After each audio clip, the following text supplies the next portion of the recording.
मैंने अपने पापा को नींद की गोलियां दे दी और बियर के कैन सारे फर्श पर बिखेर दिए, ठीक मेरी माँ की व्यावसायिक यात्रा से घर आने के पहले। इस तरह तुम मेरा स्वागत करोगी जेसिका? कमरे से निकल जाओ। उसने मेरे पापा को जगा दिया और पापा ने उसको बहुत डांट लगाई।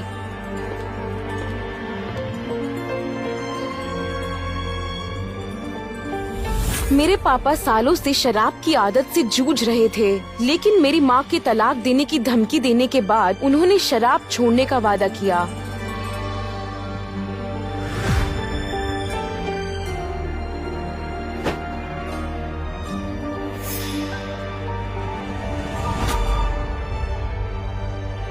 दफा हो बेकार आदमी। मैंने उसके लिए शर्मिंदा महसूस नहीं किया, वो मेरे परिवार पर बोझ है। जब मेरे माता पिता चले गए तो उसके बाद मैं अपने घर पर पार्टी रख पाई। मैंने अपने स्कूल से अच्छे लड़कों को घर बुलाया। सुंदर सजीला ब्रेड मेरा खास मेहमान था।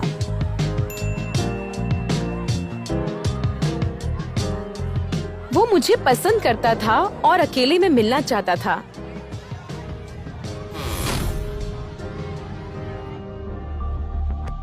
ब्रेड मुझे कमरे में चूम रहा था और जाहिर था अब वो रुकेगा नहीं। मैंने उससे सीधा सीधा कह दिया, मैं ये नहीं कर सकती, हमारा कोई प्यार का रिश्ता भी नहीं है। जब तक तुम नहीं मानोगी तब तक मुझे कैसे पता चलेगा कि हम दोनों एक दूसरे के लिए ठीक हैं? मेरी पसंद वाला दूसरी लड़कियों के साथ नाचने लगा। मुझे समझ नहीं आया मैं क्या करूं। जब मेरी माँ घर लौटी मैंने उन्हें इस बारे में बताया, लेकिन उनके पास मेरे लिए समय नहीं था और वो घर साफ करने लगी। उसी समय काम से संबंधित चीजें सुलझाने लगी। मैं हफ्ते में एक बार उनके साथ बाजार जाती थी, लेकिन वो खत्म हो गया। मेरे पास अपने जन्मदिन पर पहनने के लिए भी कुछ नहीं था। गुसल खाने में गंदे कपड़ों का ढेर लगा है, जाओ और उन्हें धो दो। कपड़े धोने के अलावा मेरी माँ मेरे लिए बड़ी काम की सूची छोड़ गई और बाहर चली गई बिना मुझे जन्मदिन की मुबारक दिए हुए। उन्होंने इससे पहले किसी का जन्मदिन नहीं छोड़ा था, जबकि उस महीने आने वाले सारे जन्मदिन की सूची रसोई में लटकी थी, मेरे पापा ने बनाई थी। मैंने अपना जन्मदिन एक नौकरानी की तरह मनाया, बगीचे की घास काटते हुए, कपड़ों से धूल मिट्टी साफ करते हुए। मैंने कल्पना भी नहीं की थी कि ऐसा होगा।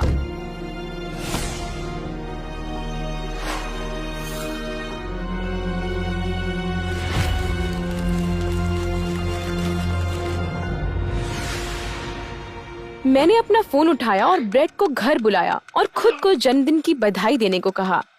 हैरानी ये कि वो मान गया। मैं सोच रही थी वो मेरे लिए क्या तोहफा लाया होगा, लेकिन जैसे ही मैंने दरवाजा खोला उसने अपनी कमीज उतारी और मुझे काउच पर लिटा दिया।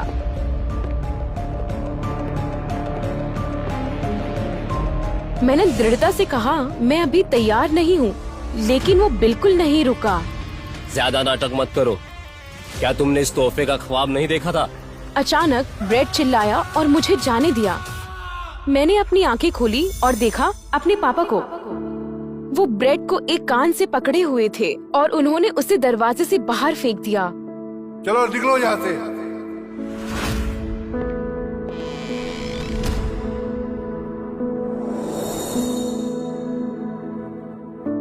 बाद में ये पता चला कि मेरे डैड मुझे जन्मदिन की मुबारक देने आए थे।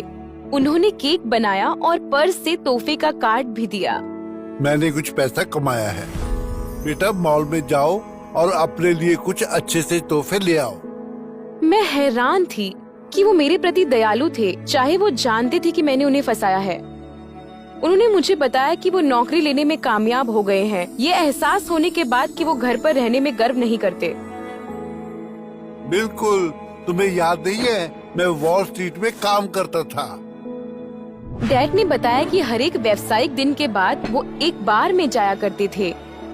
एक दिन मेरी माँ इस सब से ऊब गई, तो उन्हें लगा वो हम लोगों को गवा देंगे, सो वो चले गए, जबकि माँ ने करियर बनाने का फैसला किया। मैं घर पे रुकने वाला पापा बन गया ताकि तुम्हें साफ कपड़े मिल सके और ताज़ा नाश्ता। मेरे पिताजी ने कहा कि मैं उन पर भरोसा कर सकती हूँ। अगर मुझे कभी ब्रेड के साथ समस्या होती तो वे उठते और चले जाते। मैं अभी भी सदमे में थी, इसलिए मैंने इस पर तुरंत ध्यान नहीं दिया। जब मैं बाड़े में गई तो मैंने उन्हें अपनी माँ के साथ देखा। वो उन्हें सूंघ रही थी, ये सोचकर कि वो शराब पिए हुए हैं। बिना पिए ये तुम नहीं हो सकते। मैंने हिम्मत जुटाई और अपनी माँ के सामने सब कुछ कबूल कर लिया। उन्होंने शराब नहीं पी थी, मैंने उन्हें फंसाने के लिए उन पर छिड़की थी। क्या? तो तुम्हें तुम्हारा उपहार नहीं मिलेगा। लेकिन पापा की तरकीब बेहतर थी। उन्होंने कहा हमें एक दूसरे की गलतफहमियां माफ कर देनी चाहिए। इसमें मेरी भी गलती है। मुझे एहसास ही नहीं हुआ कि तुम बड़ी हो चुकी हो। और मैं काम में इतना व्यस्त हो गई कि तुम्हारा जन्मदिन ही भूल गई मैं।